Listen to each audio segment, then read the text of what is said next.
ವರ್ಷ ವರ್ಷ ವರ್ಷ ವರ್ಷ ಟಂಟಡಾನ್. ಅಯ್ಯೋ, ಏನಿದು? ಗಿಫ್ಟ್ ನನಗ? ಯಾಕೆ ಯಾಕೆ ಅಂತಂದ್ರೆ ಅವತ್ತೊಂದಿನ ಹೇಳಿದ್ದೆ, ನೆನ್ಪಿದ್ಯಾ? ನೀವ್ ನಮ್ ಚಿಕ್ಕಿ ತರನೇ ಇದ್ದೀರಾ ಅಂತ. ನಾನ್ ಎಲ್ಲೇ ಹೊರಗಡೆ ಹೋಗಿದ್ರು ನಮ್ ಚಿಕ್ಕಿಗೋಸ್ಕರ ನಾನ್ ಗಿಫ್ಟ್ ತರ್ತಿದ್ದೆ. ನಿಮ್ ನೆನ್ಪಾಯ್ತು, ಅದಕ್ಕೆ ತಂದೆ. ಕೊಡೋಣ ಅಂತಾನೆ ಫೋನ್ ಮಾಡಿ ಕರ್ದಿದ್ದು. ತಂದಿದ್ ತಪ್ಪ ಸರಿನಾ? Thank you, so sweet of you ವರ್ಷ.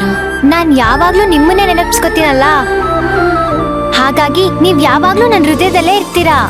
ನಾವ್ ಯಾರನ್ನಾದ್ರೂ ತುಂಬಾ ಇಷ್ಟಪಟ್ರೆ ಅವ್ರು ಯಾವಾಗ್ಲೂ ನಮ್ ಮನ್ಸಲ್ಲೇ ಇರ್ತಾರೆ, ನಮ್ ಜೊತೆಲೇ ಇರ್ತಾರೆ. ವರ್ಷ, ನಾನೇ ನಿನ್ ಚಿಕ್ಕಮ್ಮ ಅಂತ ಹೇಳ್ಬೇಕು ಅಂತ ತುಂಬಾ ಸರಿ ನನ್ ಮನ್ಸು ಆಸೆ ಪಡ್ತಿದೆ, ಆದ್ರೆ ಆಗ್ತಿಲ್ಲ. ವರ್ಷ, ನಾನು ಈ ಗಿಫ್ಟ್ ತಗೊಂಡಿದ್ದೀನಿ, ಆದ್ರೆ ನಂದೊಂದು ಕಂಡೀಷನ್ ಇದೆಪ್ಪ. ಏನದು? ನಾನ್ ಯಾವತ್ತಾದ್ರೂ ನಿನ್ಗೇನಾದ್ರೂ ಕೊಡ್ಬೇಕು ಅಂತ ಅನ್ಸಿದ್ರೆ ನಾನ್ ಏನ್ ಬೇಕಾದ್ರೂ ಕೊಡ್ಬೋದು,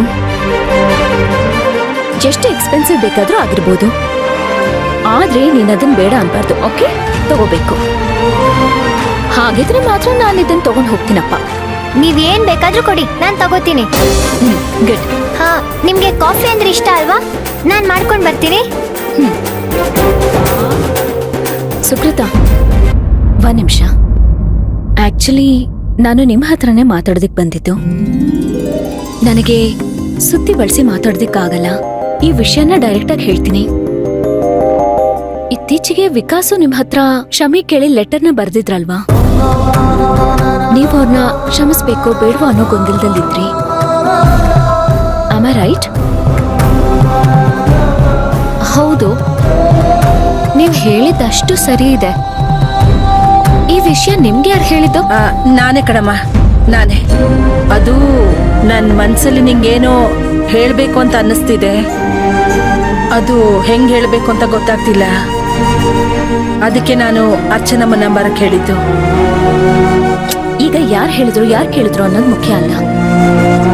ನಾನ್ ಏನ್ ಕೇಳ್ತಾ ಇದ್ದೀನಿ ಅಂದ್ರೆ, ಕ್ಷಮಿಸ್ತಾ ಇರೋಂತ ಅಪರಾಧ ಏನ್ ಸುಕೃತ ಅಂಥದ್ದು? ಏನ್ ನೀವು ಇಷ್ಟು ಈಸಿಯಾಗಿ ಕೇಳ್ತಿದ್ದೀರಾ ಅರ್ಚನಾ ಅವ್ರೆ? ನಾನಿರುವಾಗ ಇನ್ನೊಂದು ಹುಡುಗಿ ಜೊತೆ ಸ್ನೇಹ ಬೆಳೆಸೋದು ತಪ್ಪಲ್ವಾ? ತಪ್ಪು. ನನ್ ಜಾಗದಲ್ಲಿ ನೀವಿದ್ದಿದ್ರೆ ನೀವು ಅವನ್ನ ಕ್ಷಮಿಸ್ತಾ ಇದ್ರ? ಒಬ್ಬ ಮನುಷ್ಯ ತಪ್ಪು ಮಾಡಿ ತಪ್ಪನ್ನ ಅರ್ಥ ಮಾಡ್ಕೊಂಡು ಕ್ಷಮಿಸು ಅಂತ ಕೇಳಿದಾಗ ಕ್ಷಮಿಸ್ಬೇಕು ಅನ್ನೋದೇ ನನ್ನ ಅಭಿಪ್ರಾಯ. ಅಲ್ಲ, ಸುಮ್ನೆ ಮಾತಿಗೆ ಹೇಳ್ತಾ ಇದ್ದೀನಿ. ನಿಮ್ಮಣ್ಣ ಸುಶಾಂತ್ ಇಲ್ವಾ ಈಗ? ನಿಮ್ಮದ್ಕೆ ಶಾಂತಿ ಸತ್ತು 1 ವರ್ಷನೂ ಆಗಿಲ್ಲ, ಆಗ್ಲೇ ಮದ್ವೆ ಆದ್ರಲ್ಲ, ಅದು ತಪ್ಪಲ್ವಾ?